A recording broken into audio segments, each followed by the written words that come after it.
Ever since man invented machines to move people, he has sought new ways to defeat the wind's resistance. And now there's a totally new aerodynamic design for this age. Ford brings you the age of Aerostar. Back in 1986, Ford introduced the Aerostar as an alternative to Chrysler's top-selling minivans. Using what they learned from a 1972 van concept called the Carousel, which was headed by none other than Lee Iacocca back when he was with Ford, the Aerostar maintained a rear-wheel drive design that shared parts with Ford's light-duty trucks. Although it never reached the level of Chrysler minivan sales, the Aerostar was one of Ford's biggest successes, and yet they are nearly forgotten today. This is a story of the Ford Aerostar. This is my old car. Ford welcomes you to the age of Aerostar. Ford Aerostar. Thanks for the many suggestions to feature the Aerostar on my channel. I had several ask for the Aerostar after my GM Dustbuster van episode, and some suggested the Aerostar had started the Dustbuster look before GM did. I mean, it is the Cadillac of minivans. Maybe GM was influenced by the Aerostar design, but I haven't found anything to confirm. Let me know in the comments what you think.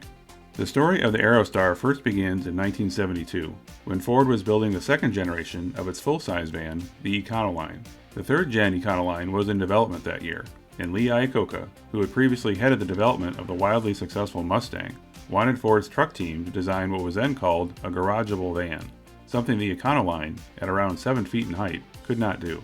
This new smaller van concept was codenamed Carousel, and used the chassis of the upcoming third-gen Econoline, but had features common to station wagons back then, with more windows, simulated wood grain, and a retracting window in the tailgate.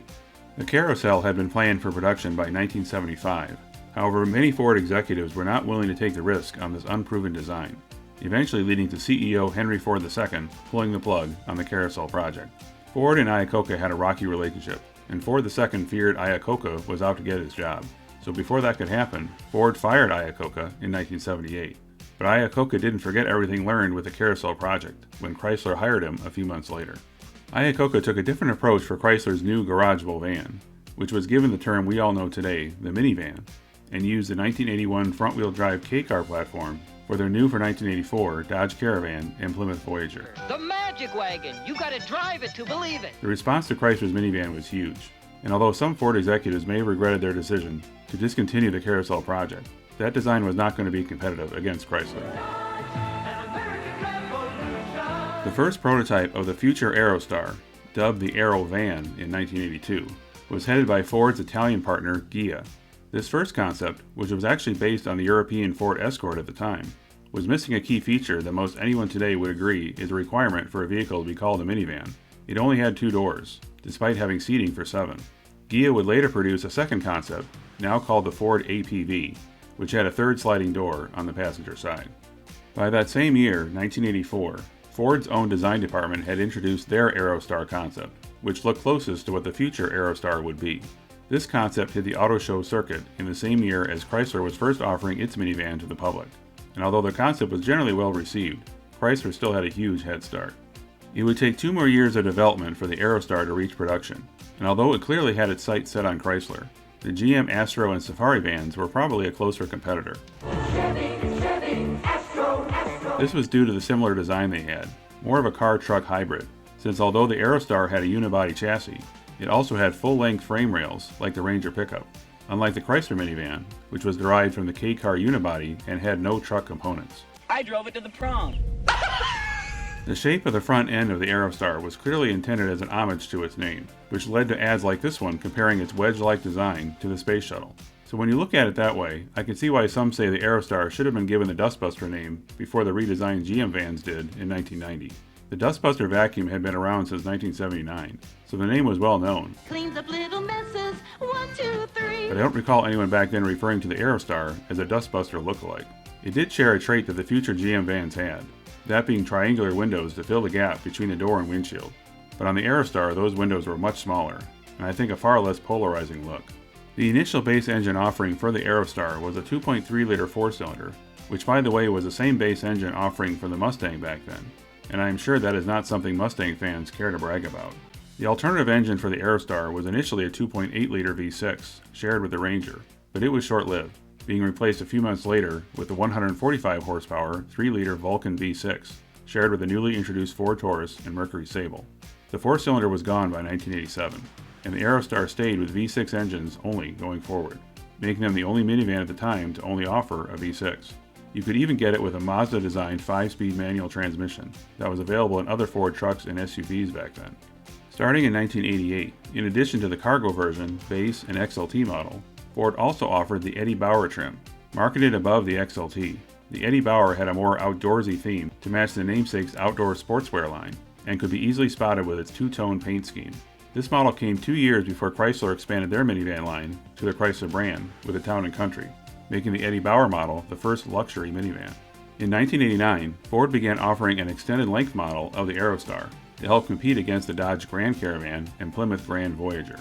However, Ford differed from Chrysler in that the Ford's extra length was only added to the body behind the rear axle, so the wheelbase remained the same. The 89 extended length Aerostar is here.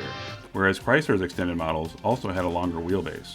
The extended Aerostar didn't get a different name like Chrysler did, but just like Chrysler, the extended length models became the more popular option. You want a great investment? Get an extended length Aerostar, but not this one.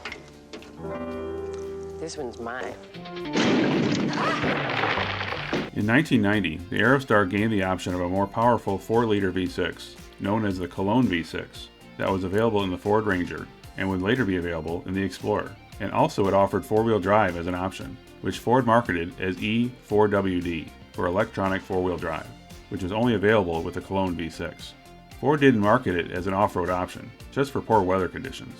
But the fact that the base car was rear-wheel drive was an advantage in designing the 4-wheel drive version, as the drivetrain to the rear was already there, something the first-gen Chrysler minivans didn't have, although Chrysler quickly caught up with their second-gen minivans beginning in 1991. Hello? The Aerostar would be the last Ford van to offer 4-wheel drive until the 2020 model of the Ford Transit van, so I suspect the 4-wheel drive option proved to not be as popular as expected. One thing some may have expected back then was that Ford would also offer the Aerostar as a rebadged Mercury model. Most of the Mercury offerings were rebadged Fords, and were intended to be an upscale offering to the otherwise equivalent Ford. Considering that the Aerostar was Ford's first minivan, maybe they didn't want to take on the extra cost and risk of developing a Mercury version. Or maybe it's because it was truck-based, and Mercury didn't sell trucks, at least not then. But those are just guesses on my part. Although Mercury would later get its own minivan, the Villager, it also broke from tradition in that it wasn't a rebadged Ford, but instead was co-developed with Nissan, who sold their own branded version called the Quest. That minivan may get its own future Mile Car episode. With Chrysler having started their second-gen minivans by 1991, Ford wanted to pass them up with a newer and even more aerodynamic model, and give it a new name, the Windstar. The Windstar began with a 1995 model year, and Ford had expected to end the Aerostar by 1994. And even went so far as to include 24-hour roadside assistance. But when word got out of the Aerostar's end date, the public response was a bit unexpected. They didn't want to give up the old model. So although the Windstar did launch in 1994 for the 1995 model year, remember, kids in the backseat. And buckle up! the Aerostar was still up for sale through the 1997 model year. Not much changed with the Aerostar during those years, although you could get a sport trim beginning in 1992, which of course was just an appearance package. The Aerostar may have lasted longer than 1997, but requirements that year for dual airbags would have been a costly redesign. The start of the Windstar was over a year before Chrysler introduced their third-gen minivan. The much more rounded Windstar helped Ford increase its market share against the older boxy Chrysler minivans. The Windstar, just like the Aerostar and most every other van back then, did not offer a driver's-side sliding door. Ford researched customer opinions during the Windstar development, and they concluded that the additional door was not an important feature to customers. Chrysler, on the other hand, did offer the additional sliding door as an option on their third-gen models in 1996, and the public response was so positive, with 85% of Chrysler customers ordering the fourth door, that Ford needed to quickly come up with a stopgap solution. That stopgap solution was called the King Door. The 1997 model year was cut short, and the 1998 model began in January of 97, with a driver's door about 6 inches longer than before. The driver's seat could slide forward to allow access to the rear seat, but most adults probably couldn't fit through it very easily. A year later, the second-gen Windstar debuted, now with a driver's side sliding door. The Windstar, unfortunately, is probably more well known for its engine reliability, or lack of it. Starting in 1995, the optional 3.8-liter V6, known as the Essex, which was also in the Ford Taurus and Mercury Sable, was prone to head gasket failures. Although the same engine was in the sedans, it was worse in the heavier minivan and in its tighter engine bay, and in turn also led to transmission failures. Ford had to extend the warranty up to 100,000 miles thanks to this. Second-gen Windstars also suffered more rust and corrosion than before, especially in cold weather states. So much so that over 400,000 of the second-gen models were eventually recalled due to rusting of the subframe. This gen also didn't fare well in crash tests compared to the first-gen Windstar. There was no third generation of the Windstar, but that's because Ford decided to rename the next gen to Freestar in 2004. The all-new Ford Freestar. If you haven't looked at Ford lately, look again. Listen to me very carefully, because I'm only going to say this once. Coffee. Black. That rename was part of Ford's rebranding to have all their cars start with the letter F, which is also why the Taurus was renamed to the 500. The Mustang was the only car that was exempt from the name change. But the rename may have also been to convince customers to consider the Freestar as an all-new and improved minivan, free from all the problems the old model had. Mercury finally also got a rebadge version called the Monterey, which replaced the Nissan-based Villager. Not that either helped much, as the minivan market had shrunken considerably since the 80s. Chrysler was still selling them well, along with improved Japanese competitors, enough so that Freestar and Monterey sales dropped by over 50% from 2004 to 2006, leading to their cancellation in 2007. Just like GM, Ford has abandoned minivans in the North American market, but they still sell large cargo vans like the Transit, and smaller cargo vans like the Transit Connect. But its minivan days have long since been replaced by the SUV. Sadly, many of the Aerostars and Windstars have rusted away, but if you were a kid in the 80s or 90s, there's a chance they were your parents' favorite car. Thanks for watching. If you liked this video, click the like button and subscribe to my channel.